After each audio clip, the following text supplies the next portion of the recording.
Grand Matin Sud Radio, 7h-9h, Jean-Jacques Bourdin. Nous sommes à Plouerden, non, pas Plouer, Plouédern, dans le Finistère.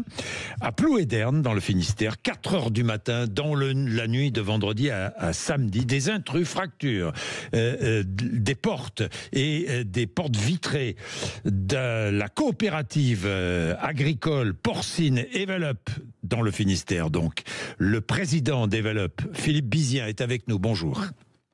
Bonjour, monsieur Bourdin. Merci d'être avec nous. Donc ça s'est passé dans la nuit de vendredi à samedi. Des éco-terroristes, je les qualifierais d'éco-terroristes, entrent dans vos bâtiments. Et que se passe-t-il? Détruisent tout et mettent le feu. Déjà, c'était une équipe très organisée, puis c'était ganté, cagoulé. Et effectivement, ils ont détruit, ils ont eu une folie de destruction. Ils ont cassé des vitres et puis ils ont jeté des engins incendiaires à l'intérieur du bâtiment. Voilà, des engins incendiaires, incendie et des dégâts considérables. Oui, alors il y a des dégâts évidemment très importants, des centaines de milliers d'euros. On est au travail pour remettre ça en état et faire en sorte que les salariés de notre coopérative, parce que je rappelle qu'une coopérative, ce n'est que des agriculteurs qui mettent ensemble des moyens pour leur apporter des services, que notre coopérative puisse reprendre normalement. Oui, c'est ce collectif, le collectif qui a revendiqué cet acte, dit Evelup marche sur la tête et va à l'encontre des intérêts du monde paysan. Ce groupe d'activistes dénonce un modèle agricole où un paysan se suicide tous les jours. Alors aujourd'hui, il y a plein de gens qui veulent faire le bonheur des paysans contre leur gré. Nous, on est la deuxième coopérative avec nos agriculteurs. Nos agriculteurs peuvent partir quand ils veulent, nos éleveurs. Et donc, s'ils sont là, c'est qu'on leur apporte quelque chose. C'est eux qui la payent, c'est leur maison, c'est leur coopérative. Moi, j'en suis que le président élu. C'est pas ma chose. Donc, je suis juste censé les représenter. Et dans notre coopérative, en plus, on a tous les modèles possibles. On a du label rouge, on a du bio. Enfin, on a vraiment tout. Notre seul dénominateur commun, c'est qu'on est éleveur de porc. Vous êtes éleveur de porc. Combien de porcs élevez-vous en tout le coopérateur? Sur la coopérative, on est autour de 4 millions de porcs. 4 millions de porcs? Oui, on a 680 éleveurs. On est la deuxième coopérative en France sur ce secteur-là. Alors, je sais que vous avez voulu vous agrandir et que ça avait suscité l'opposition de certains riverains et des recours en justice.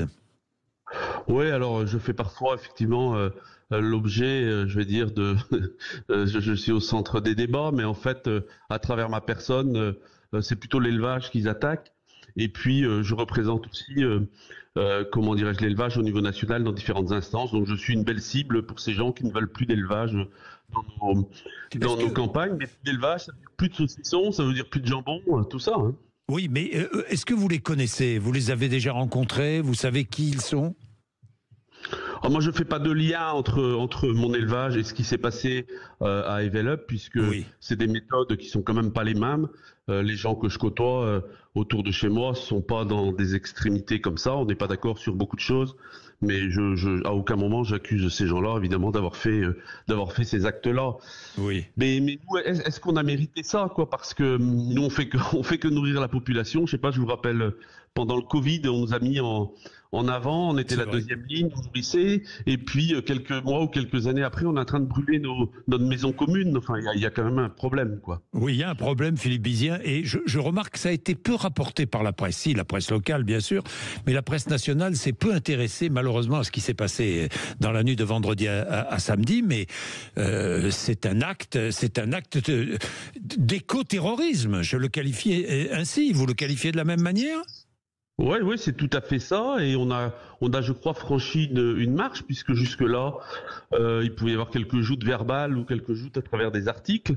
Oui. Là, on est quand même sur quelque chose de violent, d'extrêmement violent. Je vais aller voir les salariés tout à l'heure à la coopérative pour les rassurer, parce que ça fait peur. Et j'ai des éleveurs qui m'ont aussi appelé, qui ont peur. C'est quoi la prochaine étape? On brûle nos fermes, on brûle nos élevages. Ça devient, enfin, qu'on puisse plus vivre ensemble et puis qu'on puisse plus respecter le travail des autres, ça devient terrible. Merci beaucoup Philippe Bizien. Oui, parce que derrière la coopérative, il y a évidemment des animaux, 4 millions, vous avez entendu, de porcs, et puis il y a aussi des salariés. Beaucoup de salariés, beaucoup d'éleveurs, beaucoup d'hommes, de femmes, de familles qui vivent grâce à cet élevage. Merci beaucoup. Il est 7h19, vous êtes sur l'antenne de Sud Radio. Je tenais à mettre ce sujet en avant parce qu'effectivement, dans l'actualité nationale, ça a été peu rapporté. Il est 7h19, le rappel des titres de l'actualité avec vous, Laurie Leclerc. Laurie.